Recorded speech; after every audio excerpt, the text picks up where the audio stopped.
Oh, coming to you live from season 4 of Rick and Morty. Yes, it's the premiere episode. People, oh my God, you can hear me. Oh my God, we should start that again. Hey, we should start that again. Oh my God. Hey, it's like that's an exclusive just for the live viewers that are here early. We're gonna start that again because I can hear you twice. Yeah, you can. Let's not do that. And we're starting up now.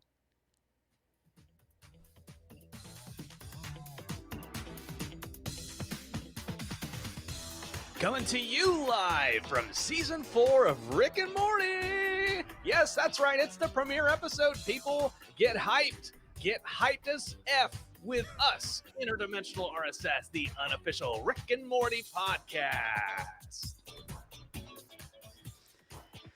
Hello, everybody. My name is Travis. Hello, everybody, and my name is Brandon. And welcome in. Welcome to the land of Rick and Morty podcasting. It's so hip, it's so popular. Everybody's doing it these days.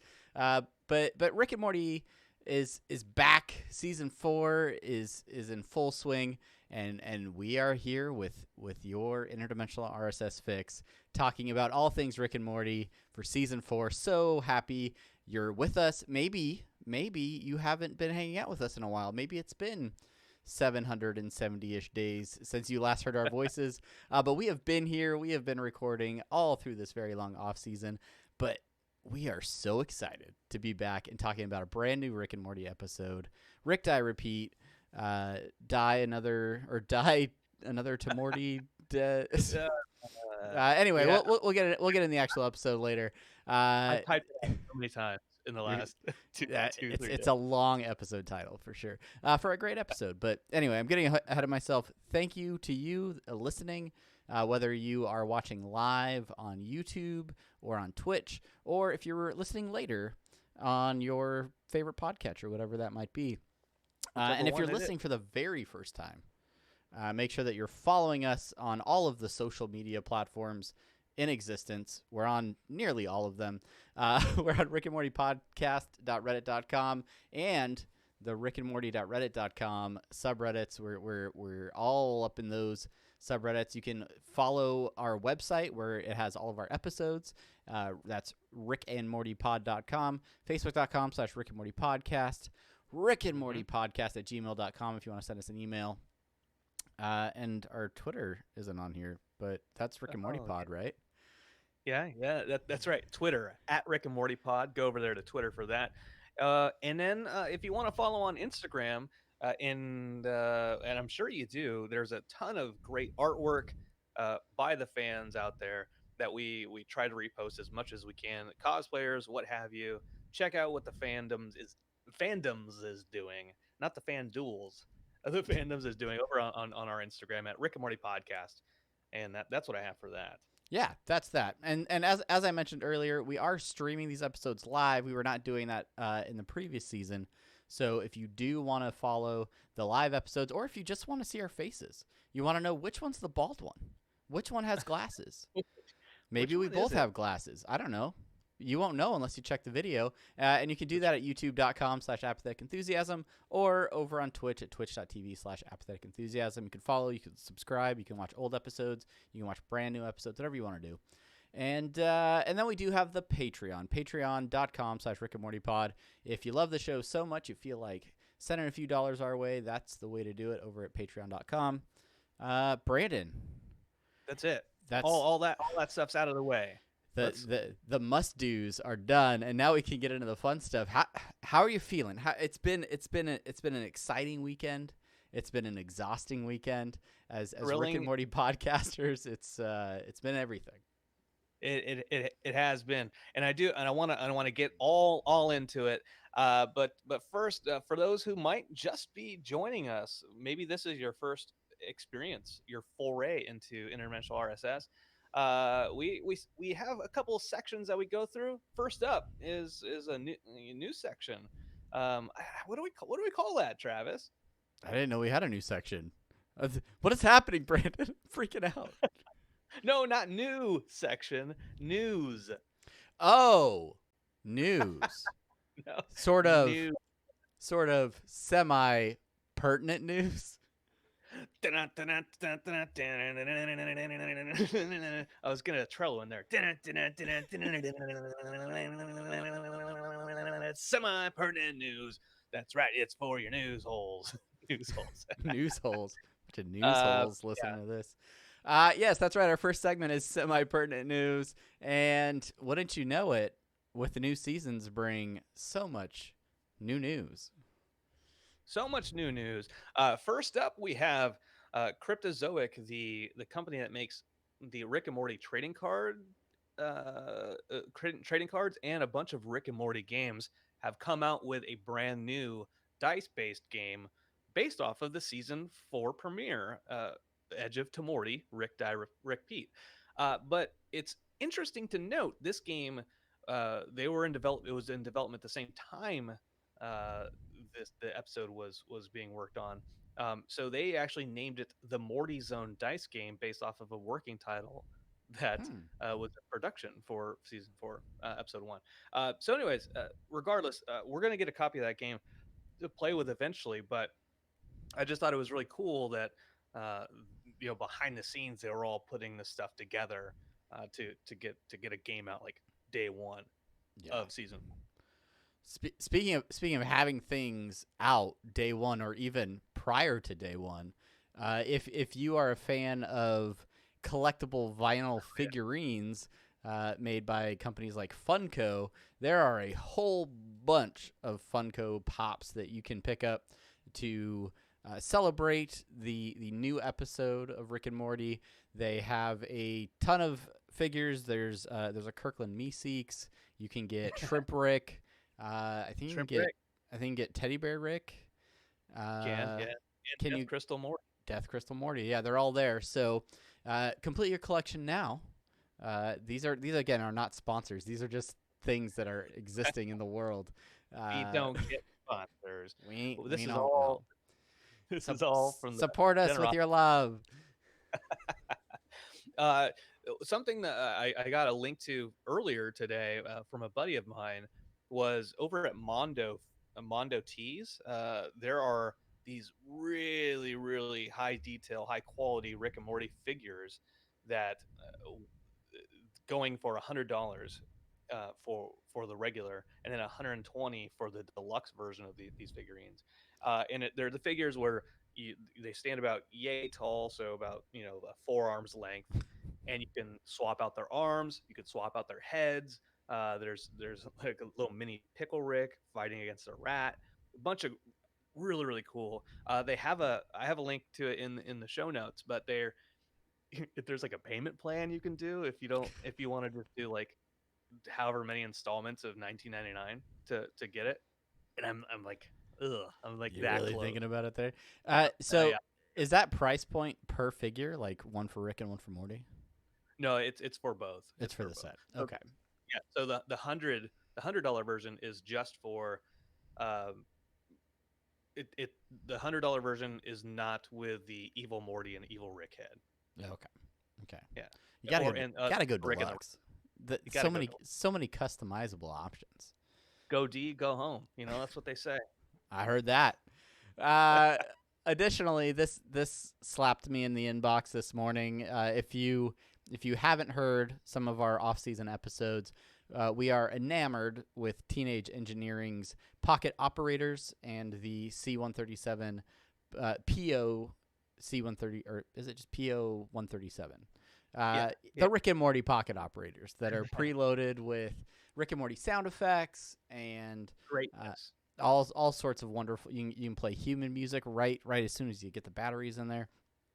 But they are coming out with accessories, C-137 accessories for your pocket operator to include bright green everything. It's all of the stuff's bright green. There is like a transfer cable that's bright green. There is a silicone case that's bright green to match your pocket operator, and then some sort of carrying bag or something, I think. But those are all available on the 14th, I think. Those will be available. So there is a link in the show notes if you're interested in getting some of that. Yeah, that's right. I went looking for a link for it, and then I I got to the Teenage Engineering website, and I'm like, God dang, these things are so cool. All the stuff on You there, start it's looking at great. all the synthesizers and stuff. Yeah. Yeah, yeah. Not a sponsor as well. No. Okay. Next up, this coming up this weekend over in LA. If you are in LA, I think there's still tickets available to the Adult Swim Festival. Uh, Scary Terry Folds is going to be there. They're going to have a Morty's slide where you're just like coming out of Morty's mouth, sliding down his tongue. Uh, there, there's going to be a Rick and Morty volumetric reality type 3D dance game where you try to save the world or something like that. Weird. I don't That's know. cool. I don't know. It was sponsored by AT&T. I saw some comments like, "Why are we supporting AT&T for Rick and Morty?" I think they're gonna have that. What is it called? The Rickadnate? What is it? The what? It's whatever like makes you look like you're in Rick and Morty. Right, but it's what's the one that they had at Comic-Con where like you create a version of yourself as Rick? Is it the same thing? It's the No, this is different. This is like an actual like you're trying to save the world with your dance moves. Yeah, I have it. I still have the pictures of the one from Comic-Con. Let's see if I can open this. The Who, who The Rick that's Flector ah, machine. Yeah, so that'll be out at Adult Swim Festival, as well as the Rickmobile. You can go say hi to Randall, give him a high five and a hug. Get your shit which together, we'll get it all mention Randall. together.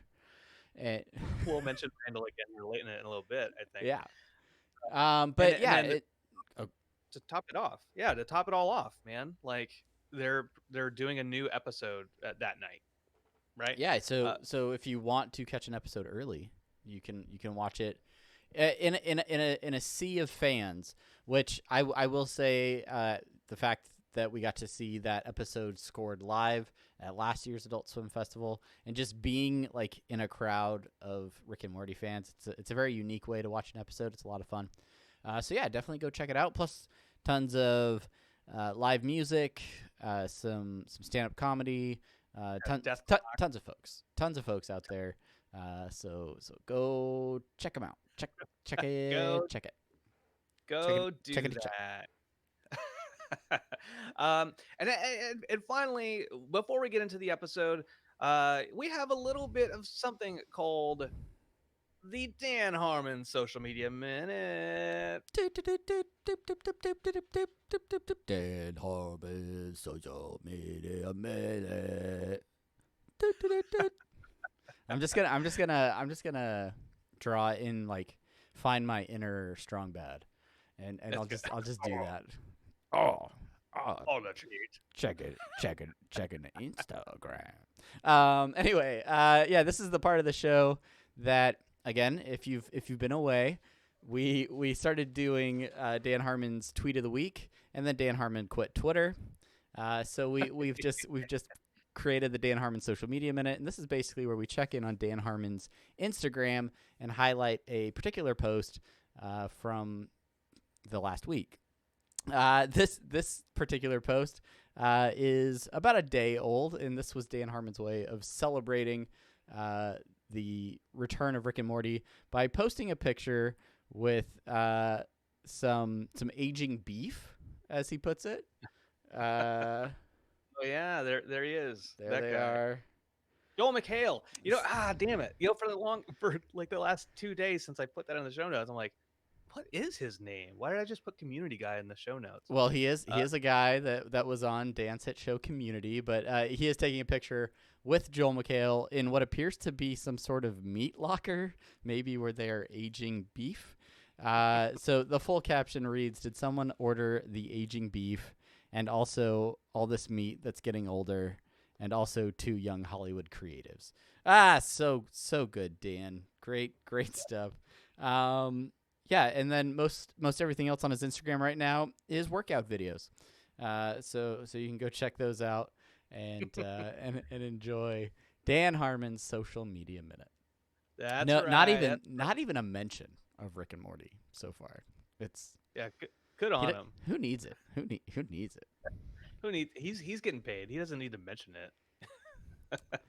All right, and that concludes our opening segment of semi-pertinent news. If you see a Rick and Morty news story that you think we should definitely talk about on the next episode, make sure to hit us up on all of those social media links, email, however you feel like doing it. Email tunes. Characters. Let us know if you find something interesting, and we will mention it on an upcoming episode. But it is now time for the moment we've all been waiting for. 2 years in the making. My dog is fired up in the other room. It's scratching on the door, growling at me. Here we go. It is time for the main thing. Oh, the main thing, the main thing, main thing, main thing.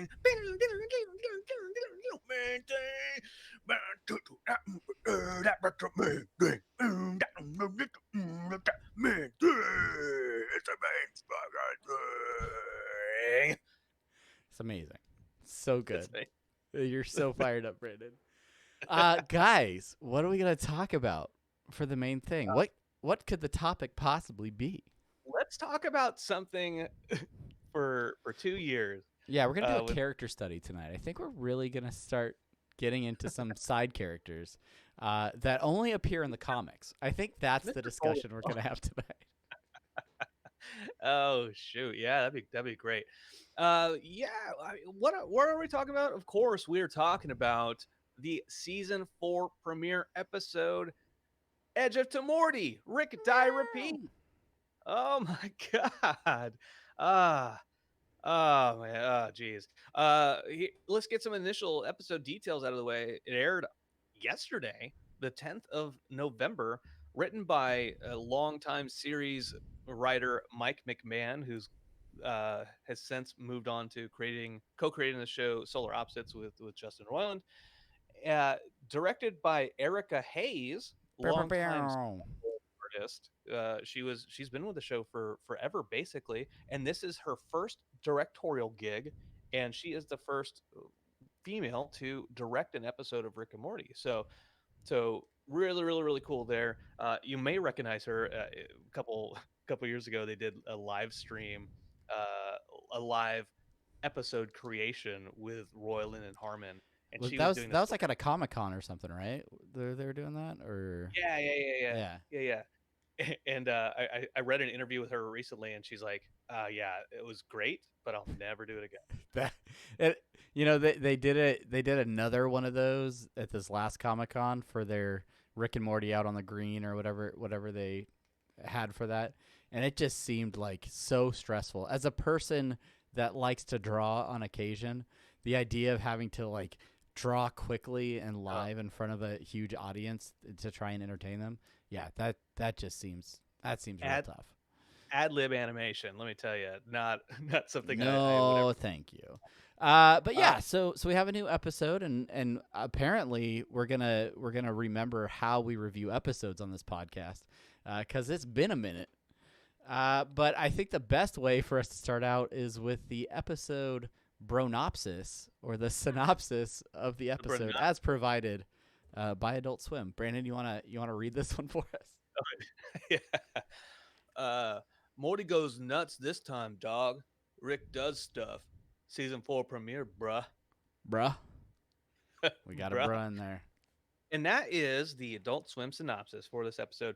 The official synopsis, we don't have an official synopsis, but real quick, Travis, how would you just sum this episode up in one or two sentences? Essentially, the family dynamic has shifted in the Smith household, and Rick is trying to figure out his place in the home. He and Morty go on an adventure to try and get some death crystals, and then stuff gets real as Morty seeks out his highest desired death outcome. I'm gonna put in the show notes. Stuff gets real. Rick fights with fascists. Oh yeah, that's good one. All right, well, thank you for the synopsis, Travis. Yeah, no, this is perfect. That's an improvised synopsis. Everybody, get it? Get it? So what we're gonna do, we're gonna go through the episode. We're not gonna go bit by bit. What we're gonna do is we're gonna pull some of the the things that jumped out at us, which this part of the this part of the podcast, it's gonna there's just so much. There's so much to extract from it. So let's just go ahead and start with this first little thing that we wrote down, which is fourth wall breaking. Yeah, this came up in the post show hangout that we did last night. We streamed on Twitch and YouTube, hanging out right after the show, and I think it was Kevin Ruiz, so lucid, longtime friend and fan of the show, who mentioned the fourth wall breaking. And when he mentioned it, I was like, yeah, no, I remember there being a couple moments where they did some fourth wall breaking, or internally within the show sort of referred to it being a show. But upon watching the episode again, I was like, holy crap, they did that a ton. And it wasn't just Rick either. I think Summer did it at one point. I'm pretty sure Beth did it at one point. So yeah, there was a lot of fourth wall breaking and talking. Morty did it at one point in time. When did he do it? He said stop doing meta commentary. Yes, that's right. We had at the very end of the episode, Rick yelling at Summer about ruining the season 4 premiere. We had Rick talking about axing his Phoenix project a couple of seasons ago, referring to time in seasons. Just all kinds of stuff. It's interesting. It's a joke that I really enjoy in the show, but I almost wonder, like, are they leaning on it too heavily in this episode, or is it something that we should expect to see more often in future episodes, or is it just because we're back and it's a premiere and they just maybe squeezed a few too many in this one? Yeah. I feel like that perhaps, obviously we don't know anything past this first episode. I feel that perhaps they were like, hey, it's been 2 years. Hello, everyone again. Just letting you know that we know it's a show and that we're here to talk to you, the viewer, and get you really spun up and talk some shit while we're at it. So I if we're thinking about season 3, they had some of that, maybe a little bit, but when they got into like the middle of the season, they had far less of those jokes. The meta commentary's always been there, like Rick in the Parasite episode, saying like, "Hey, it's like Rick, where's Waldo?" He's looking at talking to the cameras. Yeah. There are those, but I don't expect to see him like all the time, not as much as we did here necessarily. And we try to avoid too much theory discussion in show recaps and things like that. Do you place any stock, any weight in the idea of Rick's knowledge that he's in a show having any sort of implications toward where the show is going, or some sort of overarching story for the series, or is it just some sort of comedy like shenanigans? We're still talking about the fourth wall breaking? Yeah. Oh. I think it's just a bit. I don't buy into the theory that like there's a meta thing to the characters knowing they're in a show. Well, so far it is a bit, and until we are given evidence otherwise, I will that is a hill I will die on. Yeah, all right. It's a bit hill. It's a bit hill. It's a bit of a hill. Well, if you think it's not, you can let us know in the comments or wherever else if you disagree. What is the next point of discussion worth talking about? Yeah. All right. Well,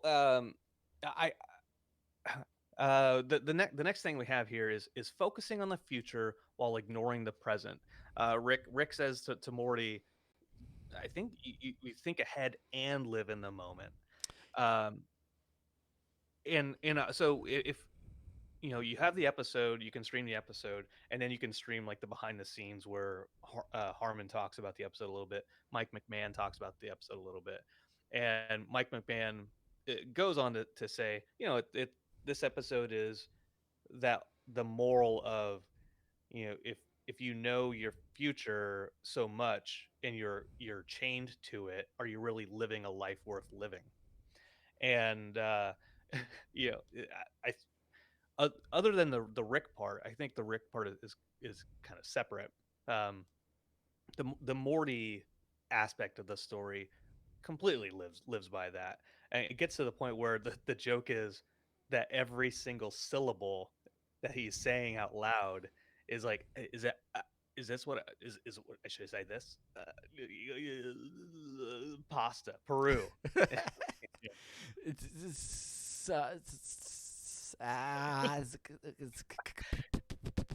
Yeah, By the way, watch that with subtitles. And like, I bet like the closed captioners like, what the hell is this? yeah, I find it really like when he comes out of the courtroom and he gets his restart, right? And society has forgiven him for what he's done. And Jessica walks up and is like, "Hey, do you want to go skinny dipping with the girls? We're about to go do that right now. Like this is literally the last conversation I'm about to have with clothes on." And he's like, "No, I think maybe we get together in like in our 40s or something." To me that's the clearest example of him being so focused on what is way out in the future that he can't see the potential Yeah. for what's right in front of him, and he basically wanders off saying must continue doing things so we can die together or whatever. Like yeah, Oh yeah. Super point. Super good point on that. I hadn't really considered that quite. But yeah, no, like, even earlier, Jessica's coming up and walking towards him in the school, and the Death Crystal tells him to not to talk to her. And again, like he's foregoing satisfaction in the present for a future that he can see that he doesn't actually know the context of, right? right. It's Uh, almost like if you ran a Rick and Morty podcast and you spent all your time thinking about some time in the future when the show would come back and you never lived your life. No, that definitely didn't happen for anybody. We had a great off season. So, but yeah, I think I it's really interesting. I think it's a deep, like, actual meaningful topic for an episode that which most of the episodes do have a deeper meaning or ask a challenging question, but I did find it really interesting how it played out throughout the episode. you, you know how I do things, Travis. This idea of thinking ahead and living in the moment is something I like to do. Uh, Planned impulse is what I end up calling it. Right? Right. You've heard me say that. Countless Where times. probably on this show, as a matter of fact, where like you think about what you want to do, you're planning it. You're like, okay, let's see all these different variables, and okay, and then eventually like, all right, well, let's just do it and then see what happens. Yeah. Yeah. Because you can't plan for everything, and you shouldn't be able to plan for everything. Um, so, Although but I will say having a death crystal that gives you focus on one thing allows you to do some pretty epic stuff if you put your mind to it. So that yeah, and create some pretty incredible scenes that we will discuss in a little while. that's right. Anything else on the topic of future focus? No, no way, man, no way. I want to go into the next thing by just shouting out our man Randall over at the Rickmobile, who spent 2 years in the Rickmobile, and every time we've talked to him, three times, I've talked to him once, you've talked to him twice, always brings up Phoenix Protocol. That's Uh, right. That's right. always, Which took always. center stage in this episode, even though we haven't seen nor heard about it in a couple of seasons. That's right. That's right. Sticking with that whole not trope, but their habit of bringing up old references and then making them relevant again. Right. The whole Phoenix thing was like, oh, cool. Well, maybe that's a one-off. We'll never see it again. And here it is in full force in season 4. Which I, when I was rewatching the episode today, I had to send you a message where the first time Rick comes out of the Phoenix Project, and he's like, "The Phoenix Project, I axed this 2 seasons ago," and just the idea of him getting rid of it would have been one thing, but the fact that he took a literal axe to his Phoenix Project in the Tiny Rick episode. Yeah. Yeah, I was just like, that's amazing. I love that they used the verb axed as a callback. Right. But yeah, I would almost argue if we had an A plot B plot structure, this Rick jumping through Phoenix Projects was our B plot with a Death Crystal Morty A plot, and Rick didn't have the best luck in where his failsafes found him regenerating. No, he didn't. He didn't. They got more.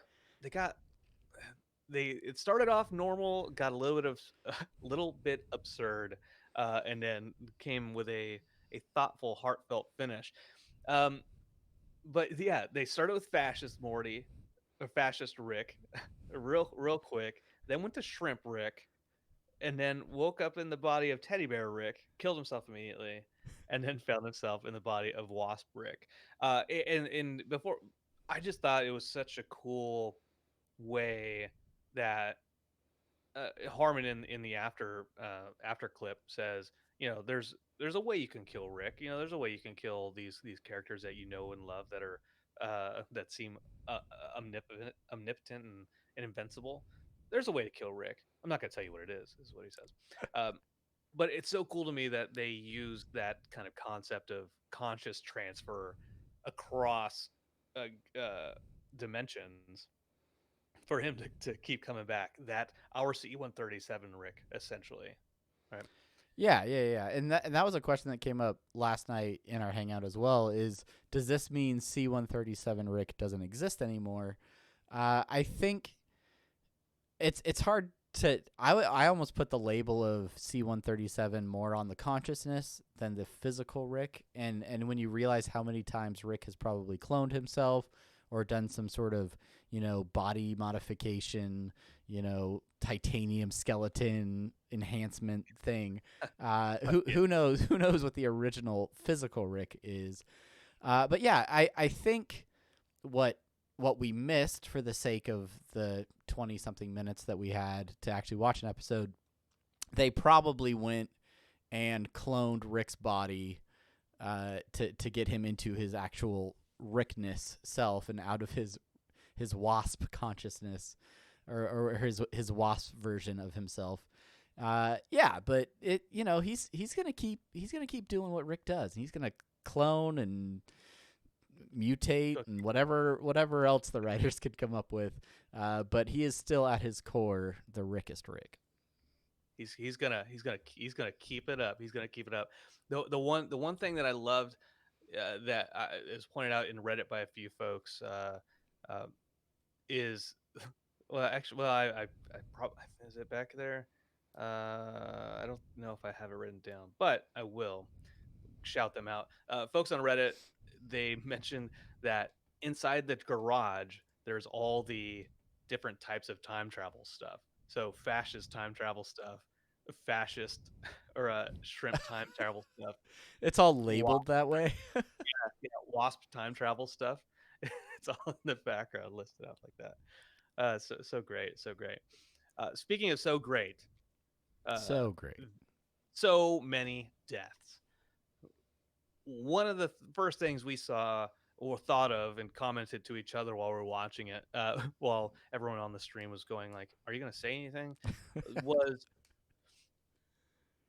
we are going to have to pause this thing step by step, inch by inch, to just really digest and dissect how many deaths that Morty has gone through and variations of death. And thankfully, we found a Polygon article this morning that lists them all out. Which so the good folks at Polygon probably had an intern or someone sit there and have to either they went through all. When you're done making that coffee, I need you to write down all the ways that Morty gets killed in the future, okay?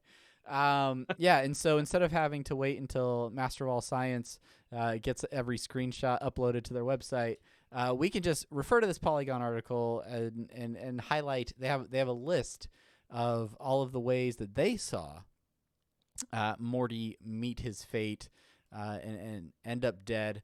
We'll just pull a few of these at random.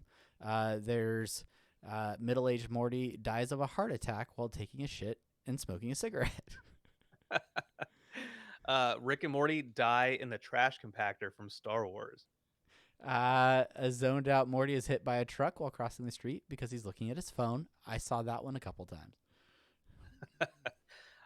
Morty jumps from the enter button to the at button on a giant keyboard and fails. A man in a horned metal mask electrocutes Morty in an electric chair. Let's see. While reaching for a book on the very top shelf, Morty falls to his death, a la Roy. I really like this one. Morty jumps from the enter button to the at button on a giant keyboard and fails. I just said that one. I didn't hear that one. You should listen to me more. I don't listen to you. And then he interacts with bullies, and so he sees a couple bully deaths. The bully death that jumped out at me was when the bully chops off Morty's head by putting a trash can on his neck. Yeah, somebody in chat referred to that as like trash stomping him or something. I thought that was eloquently put. I saw one where there's some sort of like rod or something going through Morty's like mouth into his head. That looked really gruesome, but I don't see it here in Polygon's list. So you can they didn't catch them all. Maybe they didn't catch them. So perfect. Do the homework for us, folks. Unity, head out to that Polygon article and find out which ones don't exist on there. Oh shoot. Trailer Hitches in chat, guys. He beat me in fantasy football this week. So he gets a shout out on the episode. That's the only reason he's following. It's just to talk shit. He just wants to be like, hey, you should probably pay attention to your roster instead of this Rick and Morty crap. All right. Moving on from deaths. Another thing that stood out to me was Hologram Rick. And specifically the ways that they utilized having a Rick hologram hanging out with you all the time, and how annoying that could be. Yeah, certainly.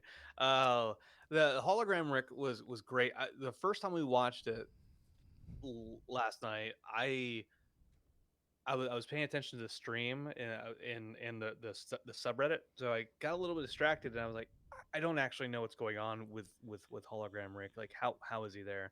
Filled in, rewatched it. Okay, chip implanted in Morty's spine to get him to reclone Rick. And just all the holophobic jokes. Yep, his real body or whatever he says in quotes. I love the way that he shows up and like acts like a ghost that's haunting Morty just to mess with him. There's a whole crowd of holograms that are protesting Morty's behaviors as he walks down the halls in school. All right, cool it, Berkeley.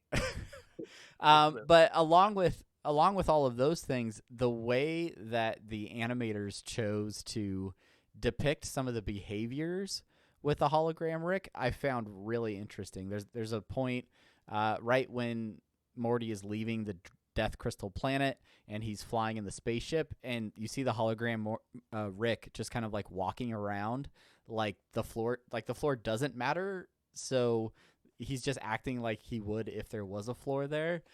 There's also a scene when both of the Wasp Ricks are in the garage, and hologram Rick appears and freaks out and starts running, but he's running in place, and he looks like a lagged video game that's like running but can't go anywhere.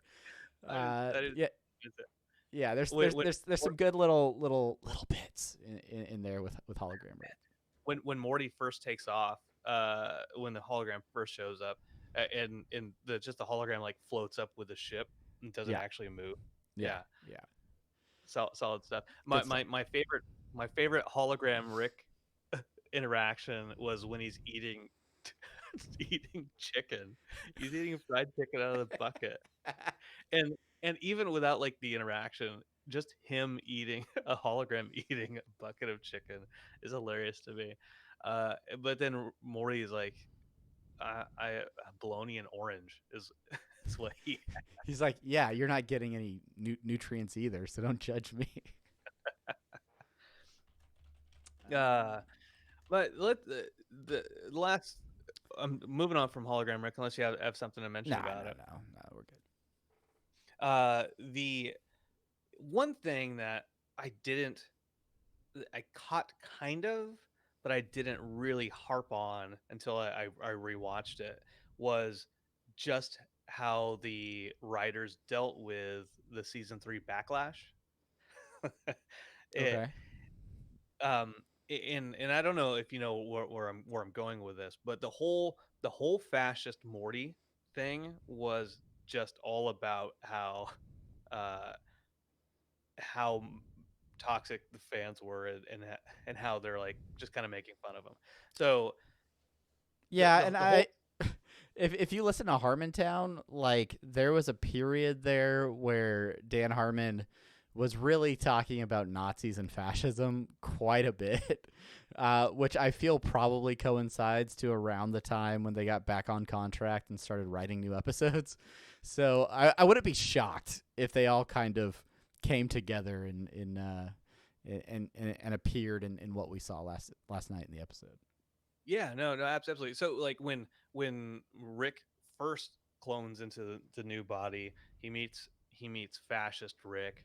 uh Fascist Morty comes in, shoots fascist Rick, and then says, he was too political. I just want classic Rick and Morty adventures. And then Rick is like, okay, well, we need to go to for Bugilon Prime for Death Crystals. And Morty yells at him, "You'll do what I want you to do." and then Yeah, that's a little on the nose when you think about it that way. and then the next scene that they're in a spaceship, right? And then the fascist Morty is there, Rick is there, uh, Gearhead's in the back seat, right? Fan favorite Gearhead, and they're having the conversation about like classic Rick and Morty adventures. And so Rick is like, well, if fascist Rick is anything like me, he'll have a Meeseeks box in the glove compartment. And then Morty's like, oh no, before that, like Morty's like, I like Meeseeks. Like, okay, well, yeah, there's probably one in the glove compartment. Get it out. And what he said, what does he say? He says, oh, now Rick says, now we're doing something that we've done before. Right? And then hits the Meeseeks box and kills them off. Yeah, Um, yeah, like that whole segment is saying like, all right, well, here you go, you fascists. Here, Here's here's your some class. Meeseeks that you asked for. Keep asking for it every Comic Con. And that Yeah, goes that goes to what Harmon was saying at Comic Con. There's like the Meeseeks are coming back, but maybe not in the way that you expected. yeah, and I want to explore that a little bit more when we get into our favorite bits here. Yeah, I think it's interesting. Like there are a couple of moments where they talk about like the resets and how things are going to be the same but different. I'm curious how that plays out. I'm curious if fans are going to be forgiving of that, or if they're like, no, this isn't the same, or this isn't. That's not how Rick would act, or that's not how Beth would treat Jerry. I don't know. We'll see. We'll see as these 5 episodes go on how things smooth out. But I do expect a more steady release structure as they get more episodes prepared and know that they have 70 episodes to work with. So yeah, the next 69 episodes should be just fine. Just fine. I don't know. They should just be A-okay. I look forward to them. I think they will have just the right amount of classic, and Obviously. just the right amount. Maybe they don't do anything. Maybe they do something. Maybe they don't do anything. Maybe they don't do anything. Maybe. All right, let's get into some of our favorite bits from last night's episode. Brandon, what was the first thing that pops out as a favorite of yours? This is the first thing that I wrote down, but when Mr. Goldenfold is trying to get Morty to come up there and do some basic ass integers, like Yeah. don't know why. I don't know why I cracked up in that moment, but just the basic ass integers. Like, well, I don't know. I don't know why would you describe why you describe it. Everything on that chalkboard though was like some sort of like sexual reference or like Yeah, like a dick. yeah, exactly, some sort of, I don't know. It was I did notice though that Morty was one of the two people that were written down for detention. So Oh, no good, Morty S. no good. What about you? What's one of your first ones? One of the first things that I loved at the very beginning of the episode was sort of the autopilot version of Rick that was sitting at the breakfast table just with like the auto-generated responses as people were I'm hanging out with my family.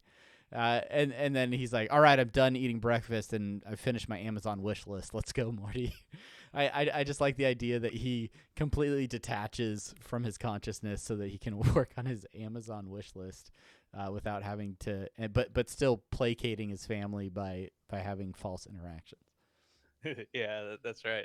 I like in that moment then, which mirrors at the end of the episode with all the Wasp Rick family, which is healthy, and uh, Rick being just so like asking for permission to take Morty on an adventure, whereas Wasp Rick is like, no, I get it. We're all in this together, so it's fine. Yeah, Morty's got to do his homework.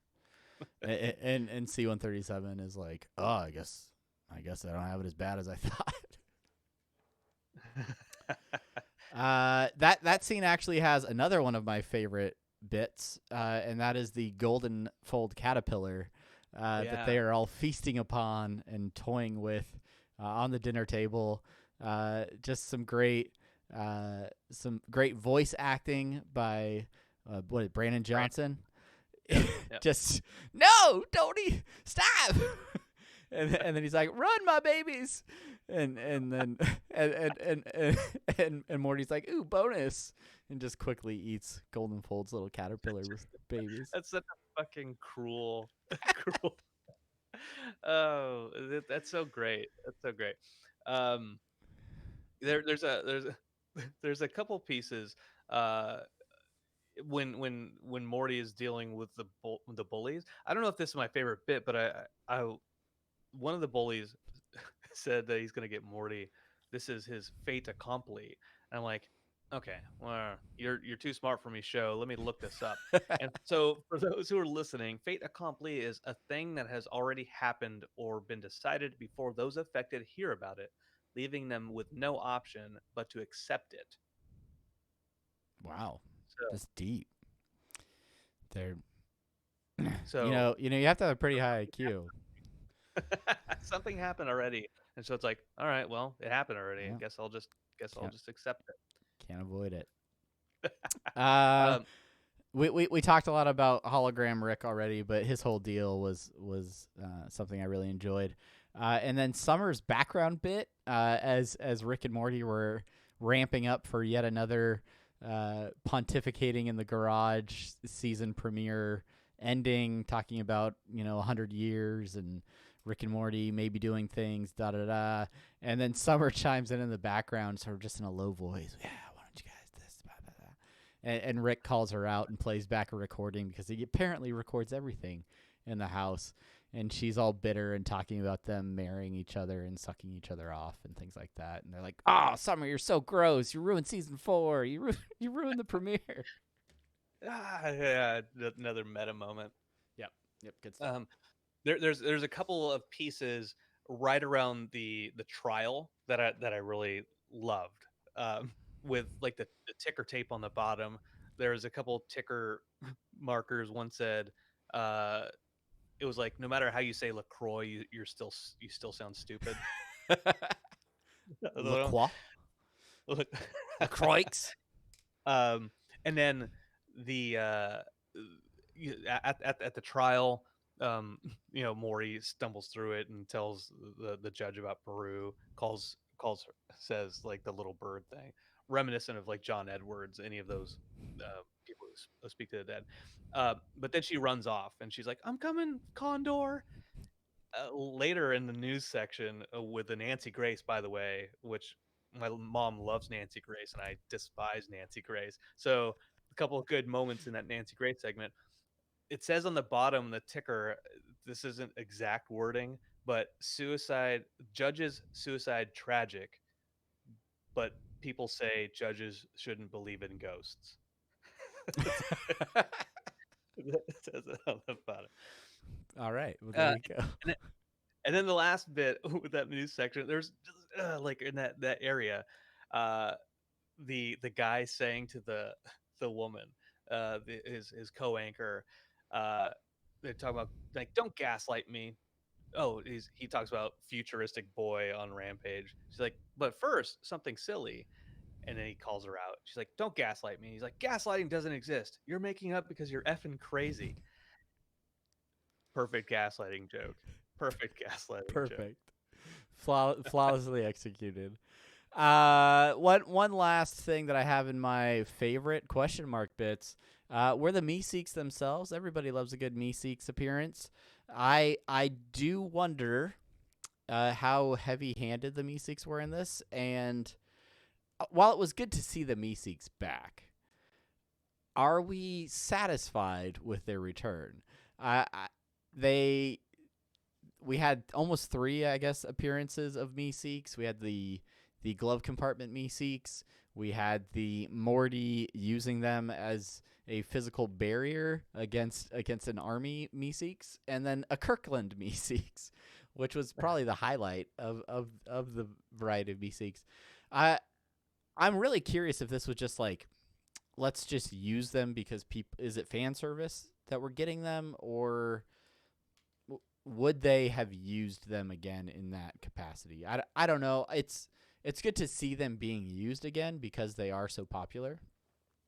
But at the same time, I'm just like, I don't know. Like, I like that they used them in a very like a tertiary capacity, okay. not as a main plot point that main B plot point. Even we're just like, yeah, they exist. Here they are. They're in the background. They're not what you should focus on. The story is actually about this stuff over here. Uh, Yeah, I like having think it was if it had been completely like they just happened to pull out a Meeseeks box and use them because we know what Meeseeks are and we know what they're for, but it was like using them 3 different times in different ways or whatever. It felt like they were trying to highlight them almost too much for me in this. yeah. And maybe that's where I'm kind of like, all right, well, Meeseeks are Mike, back. Mike, Woo! Mike McMahon made a joke about eventually it's just going to be the show's going to be changed from Rick and Morty to Morty and Meeseeks. Yeah. That's what the show's going to be called. Can do. Can do to your point. Uh, let's see. One last thing that I have as far as my favorite bits is the Boglins. The Boglins. The Wasp Rick, when he goes in there, he's like, "Oh no, they broke in. As long as my Boglins are all right." And he goes and he picks up a crate with a little head, a Boglin. And for those who are too young or just don't get the reference, Boglins were a real thing back in like the early 90s, I think, maybe late 80s, mid 90s. And it's just a giant ugly head. I have a link in the show notes if you're interested, but I think it's a Jim Henson thing. Sticking with Yeah, it that, says that they were inspired by Jim Henson. They're essentially weird, creepy little puppets that came in a box that looked like a crate, like a almost yeah. like a little jail, so that you had a little cage for your Boglins to sit in, but you could still like animate it because it was like a puppet. But just like a really random like late 80s, 90s toy that gets a special shout out. If I had to bet money, it's because Justin Roiland had a Boglins, or probably still has them, or is currently fascinated with them, and was like, "Yeah, let's have Rick have a Boglins." You guys remember those? You remember that? And nobody remembers it.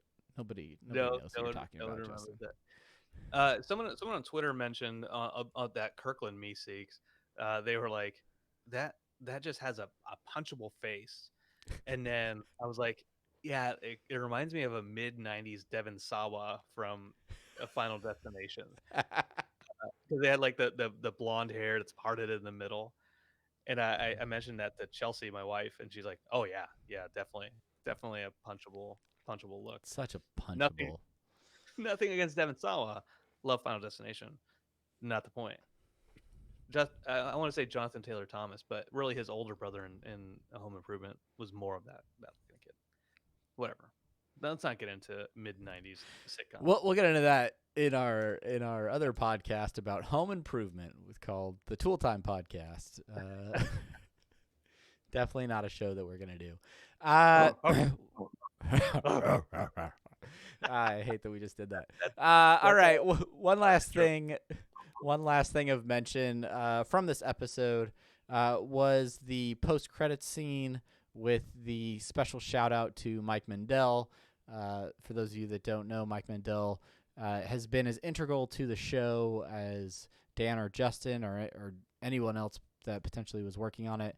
And he unfortunately passed away during very recently during the off season. And so it was nice of them to sort of dedicate the episode, or at least give a shout out to him with a nice little animated bumper right at the end of the episode.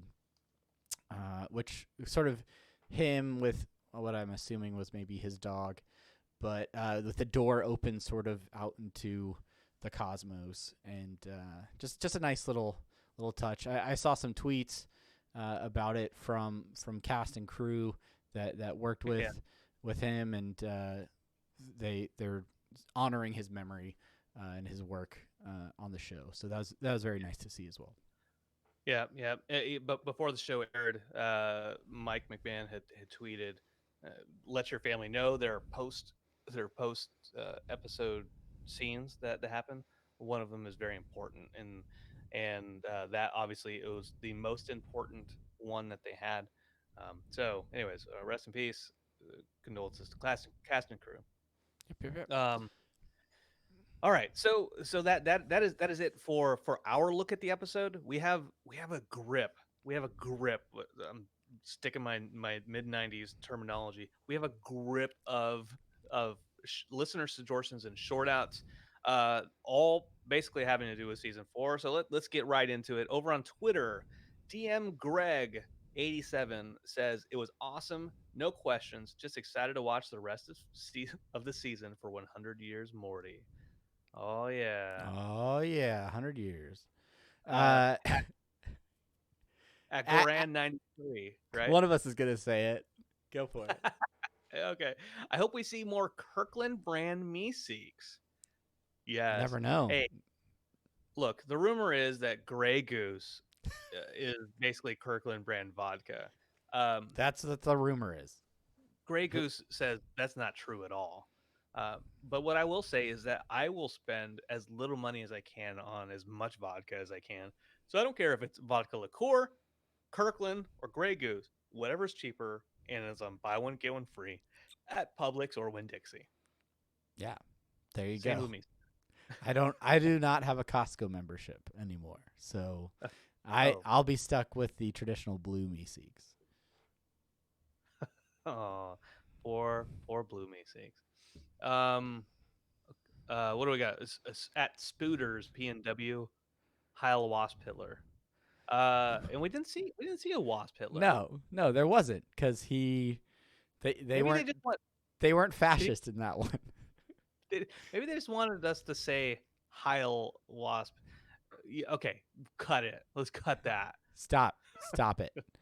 Yeah, and besides, when you eat your enemies or inject your babies into their eyes, when you're that much of an asshole, then you have to have a little bit of empathy, right? That's so stuff. understanding. we have a lot of stuff from Twitch chat from last night, as well as the current stream. Thanks to everybody that is hanging out in the stream. One topic that Alex R actually mentioned in the chat right now that I thought was pretty interesting, and I wanted to get your opinion on it, Brandon, is he talks about the episode not being very deep. He felt that the episode moved very quickly, and that it was sort of spread out too thin. There was too much going on. How do you feel about that? Yeah, it makes a good point. And then I'm not sure he wasn't the one who said inch mile or inch deep and a mile wide. No, that was, I think, a response to him. I'm trying to scroll up. Yeah, yeah, yeah. Um, it's an interesting look. Because there was a lot of stuff, and in the stream last night, somebody mentioned that it seemed to uh de-escalate rapidly. It was just like, okay, Rick is now in his regular body, and now they're fighting Morty, who just came from won a trial, but now he's getting Akira'd up for the finale. And okay, oh, there's the wasp, the baby's out of the eye. Okay, the head explodes. Cool. And now it's the end of the episode. Um, I, I had a similar discussion with my wife after she watched the episode, but she was like, I'm amazed how much stuff a minute they can put into an episode. And even though on the surface level it seems like it's okay, here we go. Yeah, here they just went on an adventure, and here's some jokes, and now they're done. The writing has so much to it that on rewatch, like the season 3 backlash kind of commentary, right? Like you watch that the first time around, you're like, fascist Morty, what an asshole. But then you're like, oh no, they're talking about the backlash from Pickle Rick, and people being like, we hate women writers, stuff like that, you know. Yeah. Um, so I see it, and I understand it. I Uh, I I would say I agree with Alex's comment after the first viewing of the episode. Being a person that podcasts about Rick and Morty, I've watched the episode I think 4 times now, and yeah, the first time we watched it, I felt like there was so much coming in, so much information that it was hard to process it and really find the depth in a lot of what was happening. And it was only upon, excuse me, 2 or 3 rewatches that I actually saw, more depth and picked out more things that I missed on my initial viewing of the episode. So, yeah, yeah. I'm fine with them. I'm gonna stop talking. You talk. Yeah, you stop talking. I'm going to mention this. Alex also mentions that it seemed like an excuse to sell 5 different versions of new Funkos, and that's fair to say. When I saw those leaked images of the new pops, I'm like, okay. I there was, I'll be honest, there I had some eye roll moments where I'm like, okay, overdoing it a little bit with the Rick is a different shape or a different animal. But that was almost in this episode. That was the joke. It was like, God, how many different things can it be? Yeah. None of them are good. When did dystopia become the default? You know, Yeah, it was kind of weird or fascism become the default? when I saw all of those pops, and I was like, "Oh, these are going to be sprinkled throughout how many episodes?" And then to see that they're like all from the premiere, I was like, "Wow, okay, that's something." Yeah. What else we got from our chats? Okay. Yeah. That's so. Mike G47 mentioned last night the show seemed to get crazier and crazier as it went on. Was that supposed to be an anime thing? I don't watch much anime. I A couple things. I'll mention this other comment by my friend Omar. The Teddy Rick design looked like Khan from Bleach, but a blue version. Another anime thing. I full disclosure, and I think you are on board with this as well, Travis. I don't watch anime. Not that I don't like it when I've watched it, but it's just never. I I get all my anime stuff from my younger brother, and he just kind of keeps me informed. Like, this is what happened in Full Metal Alchemist or or whatever. So this like Akira, all of that Akita. Just kidding. The Akira stuff. I don't get those references. I will say that when Morty's like kind of consumed by the biofluid or whatever it's called, it was very reminiscent of Edge of Tomorrow, kind of like that design. Yeah. But other than that, like I had to very shallowly skim the Wikipedia for Akira to kind of get Get a sense of a what they're talking about. yeah, yeah. Yeah, I got a little bit like when Morty initiated that ooze that wrapped around him and encased him and out in that field. That felt very sort of anime-esque to me, but no, I don't watch a lot of anime either, so I watched some One Punch Man for a little bit. Guy's got a good haircut.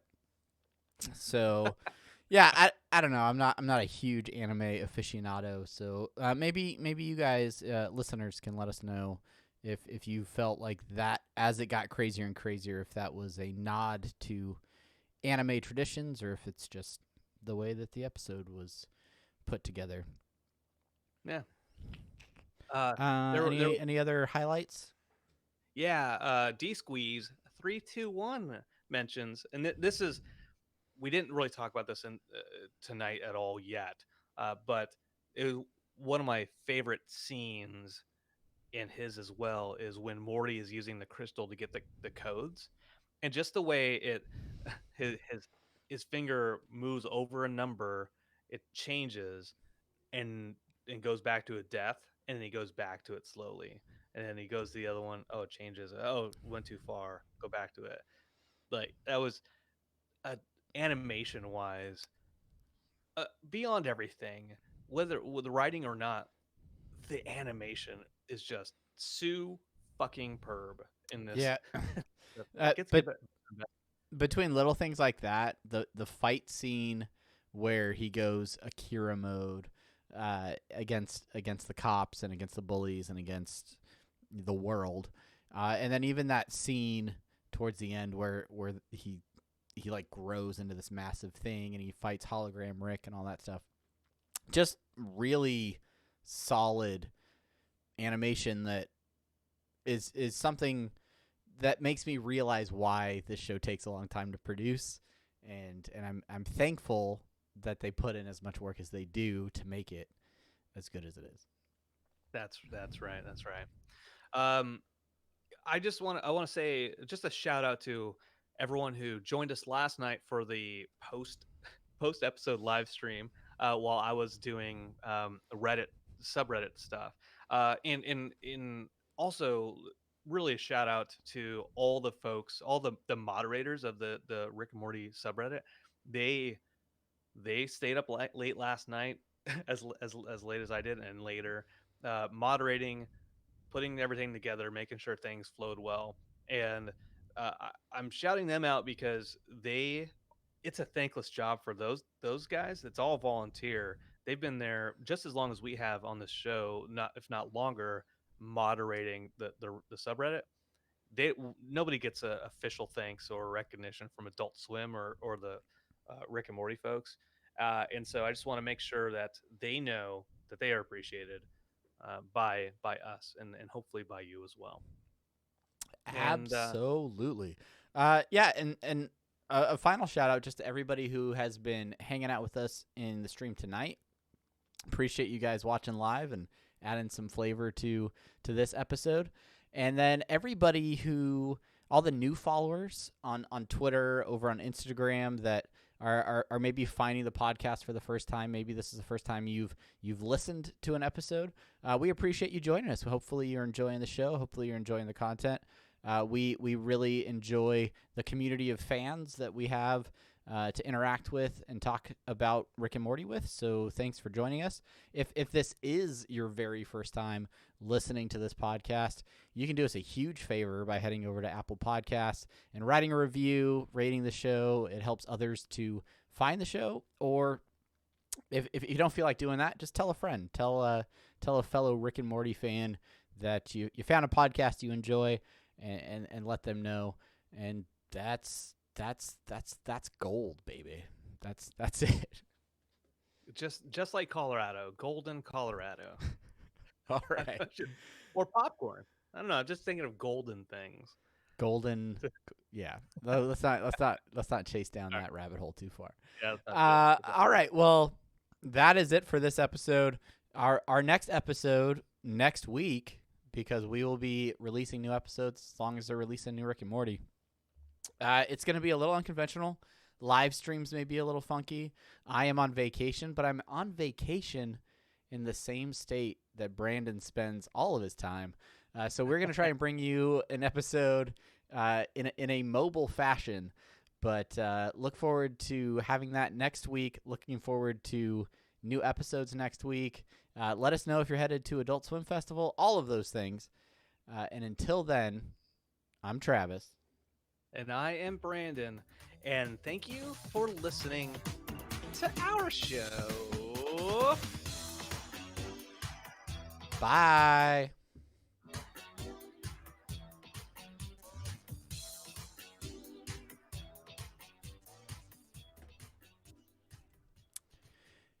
All right. If this is your first time on the stream, that is the end of the formal portion of our evening. And now we are just hanging out with you on stream. Thanks to everybody that is hanging out and chatting. We had a bunch of people. Oil Sands 1944. You have been here like from the start of the show. Thanks for hanging out. D Squeeze, faithful rehoster of episodes. Let's see. William TIPQ. Thanks for following us over here on Twitch. Trailer Hitch, my man. Thanks for the follow and for letting me know how bad I am at fantasy football. And yeah. Who else we got? Who we got? We got Brandon Cruz. We got Stephen Ebb in the house, and who else? We got Omar decided that he doesn't love me tonight, and he didn't show up. So was that it? Alex bringing some good points, some good talking points. Really appreciate that. I got to find a good way of capturing certain comments. You know, I could probably just cut and paste them. Jeez, I could do that. I'm gonna cut and paste them next time. I've learned my lesson. I can just add those down. Yeah, because it is difficult. It is difficult to produce the podcast for podcast listeners while also, you know, keeping you guys involved in the chat. So that's why we, you know, type stuff back to you and sometimes have to circle back to certain elements. That's why sometimes Travis is making a good point, and then when I finish typing whatever I'm typing, I'm typing, I come back over and I'm like, yeah, no, right, the Meeseeks are pretty cool. That's why sometimes you read a point from a Polygon article, and then I read the same one without realizing you already said it. Yeah, that's true. That's true. I'm just a big dumb dummy, you guys. But yeah, we're here. We're here for a little while longer. So if you guys have any other thoughts, or you just have anything else you guys want to talk about, let us know. Let us know what you thought of the episode. Any predictions for the next episode? We didn't talk about that on the show, but we know that this is going to be a Jerry-centric episode with the app aliens and Gluty. more. Gluty. Oh, Taika Waititi. Yes, the funnest name to say that I can never remember. Was it Taika? Is it Taiko? Taika Waititi. Taika. Not like Taiko. Not like the. Not like like dump trucks and. Yeah. Gary Busey Meeseeks. Yeah, the Kirtland Meeseeks did look kind of Busey-esque. Yeah, what do you want? I mean, what's wrong with Kirkland brand? I don't understand it. You know, it's just the generics. It's the generics. Quality. Like generic doesn't mean bad. You know. Yeah, that's exactly what they want you to think. Oh shoot, what was I gonna say? I don't think I was gonna say anything important. Hey, if you love this podcast, make sure you listen to all of the other Rick and Morty podcasts out there, and then send them messages and be like, hey, these guys are all right too. These guys are all right. That's all I was gonna say on that. Oh, All right. one of the things I need to do. So I have all these Mad Libs, right? I have all these these Rick and Morty Mad Libs, and I need to find a way to uh get the Streamlabs bot to like just program this ahead of time for the after show stuff, and just be like, hey, so for some bits, yeah, because I give bits out freely to pretty much anybody who asks. For bits, put in an adjective, put in a verb, put in an adverb, put it in a plural noun, all that type of stuff. That way makes it easier. So that way I'm not saying like I need seven seven plural nouns, a place. That way you fill them in. Just You fill fill them them in. in. Our man Scary Terry Folds asking or stating that they want to know the backstory for the Kirkland Meeseeks. Like, why is Mr. Meeseeks happy and willing to do the job where Kirkland has like 5 o'clock shadow and seems like they aren't willing to do the job? It's a classic tale. They're gonna tell you, oh no, the Kirkland brand is just as good as the original. It's gonna fulfill your request, but is the experience the same? Yeah. I don't know that it is. Can't say that it is. I forget where this was. It might have been in on it was on Twitch or it was on Reddit somewhere. It might have been last night. To Goerlitz 81 wrote, "Man, the Red Meeseeks was awesome. I heard one of the writers talking on another channel about how he always wanted to do them." And the only thing I could think of was that was on that new podcast Rick Explained or whatever, where Oh Ryan Ridley yeah. was on there. And I think Ridley mentioned something similar to us at one point in time, where he wanted to do a different type of Meeseeks. Um, but yeah, there's some kind of backstory with it. Maybe maybe in season 6 they'll they'll bring him back. We got so many more episodes where they can use these Meeseeks. They're What probably what if not even. what if by like episode 45 we're not even talking about Rick and Morty anymore. It's just the Meeseeks show. Can, can we All can we different colors, all different brands. can we talk about how we need to go back to like the season 4 trailer and and and extrude how much was in there versus this episode. Um, That is a really good point because I feel like we did see a lot, but I mean, we it missed is we only missed 5 episodes, so we missed some ruins stuff, some app stuff, some robot stuff. Um, there we still don't have poopy butthole anywhere, so that wasn't in no. this episode. Um, yeah, I'm wondering. So again, going back, I talked to some folks quasi in the know about Rick and Morty, and they're like, I think that's only 4 of the 5 episodes that they showed in that trailer. Um, and I was hesitant. And like in the back of my mind, I'm like, well, there's a lot of content in there. But after just seeing how much stuff is in this episode that was in the trailers, like, yeah, actually, there is probably an episode missing from there that they're keeping kind of under wraps. Uh, the other thing I always like to do is with the title sequence, the 3 and 3. Mm-hmm. I like trying to figure out which 3 are going to be actual clips from episodes and which 3 are going to be just totally made up stuff.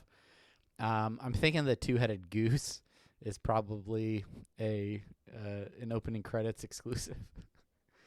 But yeah, it'll be interesting to see which of those find their way into episodes. Yeah, Goose Game. Goose Game, which I've heard great things about. I've heard tremendous things about that game. That's right. You're just a goose being an asshole. Yeah. I love it. All right. Well, uh, one of the things we like to do is we like to play. I've already mentioned it before. Are you doing it? Are you doing it again, Brandon? It's a I'm special doing it. night. It's a special It's a night. special night. I've got to edit this. I got to edit this episode. I've got to get it out. I've got to record it. I'm going to record it. I've got to got to post it and all that type of stuff. But you know what? You folks here in the stream, you're badasses. I mean, we love the hell out of you for sticking with us through thick and thin. Thick and thin being 2 years, and thin being the content that we provided for you. But we're gonna play some Mad Libs. So here's what I need. Here's what I need from you. I need. Let's see. I need plural nouns. I need adjectives. I need silly words. I need a type of liquid. I need adjectives. And I need verbs. You shoot them shits out as quickly as you can. And What is I that? will. Plural nouns. Plural nouns. Adject. Wait. Adjective. We're all a little tired from staying up last night. That is true, D Squeeze. Yes. Verbs. Verbs. A type of liquid. You ready to write these down? Yeah, I was born ready. Been ready. I've been done. Born ready. Stranding. Okay. Ooh. Headlight fluid. I'm gonna pop out real quick while you guys flood the chat with different forms of English language. Stranding. Throw out all the types of English or language structure type words you can think of. I will include them as fast as you can send them to me. I was gonna try to put some music on here, but my iPad's not doing what I want it to do. So, oh, there's my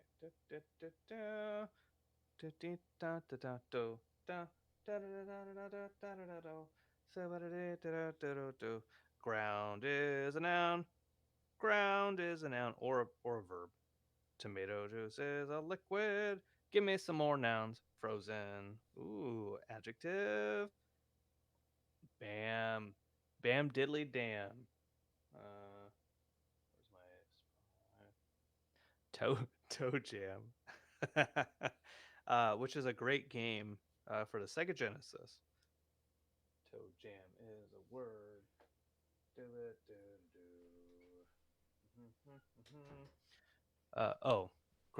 Ground beef. That's a noun. Did I miss it? No, of course you didn't miss it, Travis. No, I'm just here writing things down. Writing things down and taking your. I had to go reset a circuit breaker, so that was fun. Thankfully we didn't lose power in my office. Otherwise, it would have been a much more interesting stream. Trash can stomp is a verb, right? Yeah. Like I'm gonna go perform a trash can stomp on this Morty. Banging on a streetlight. That's a first, right?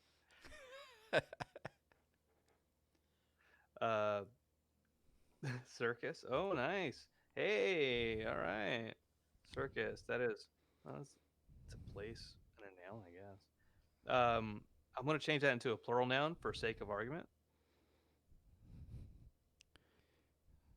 Are you curating these words to make them fit better into the Mad Lib?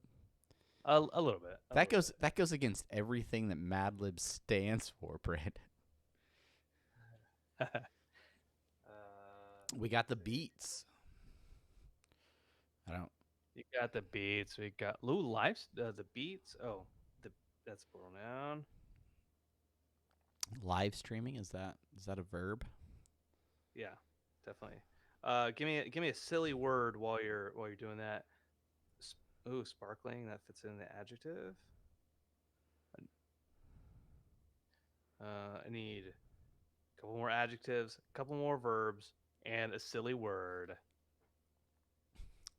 Oh, the beats from Doug. Doug Funny. Honk honk. Quail Man. That's Skeeter. That is Skeeter. And Patty Mayonnaise. You need a silly word. I would hate to take this from any of our listeners.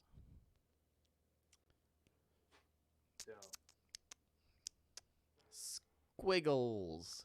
Squiggles is your silly word. Squiggles. Got it. I hope that's the silly word. Silly enough. What do you got left? Let me see if I can fill in some gaps. Okay. I've got two adjectives and a verb. Stomping on a trash can, banging on a street light. Adjectives, let's say effervescent. Ooh, that's a solid word right there. Oh, sorry. There we go. Now, all right. I was wondering what you were doing over there to the side. All right. Here we go.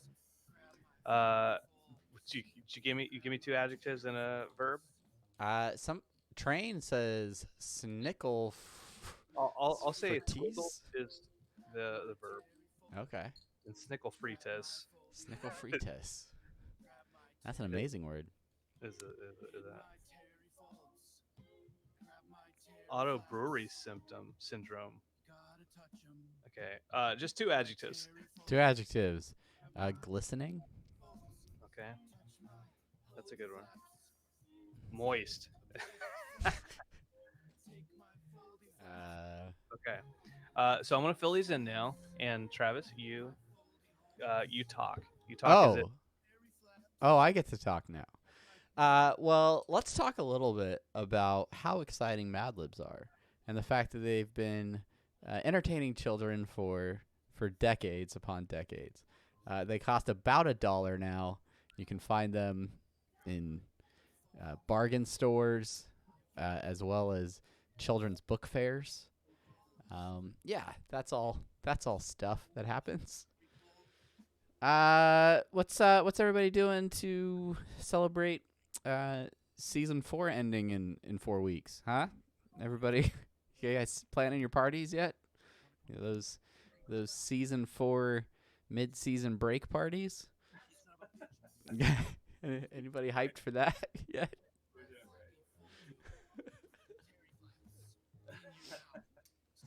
Yeah, it'll be here and gone before you know it, everyone.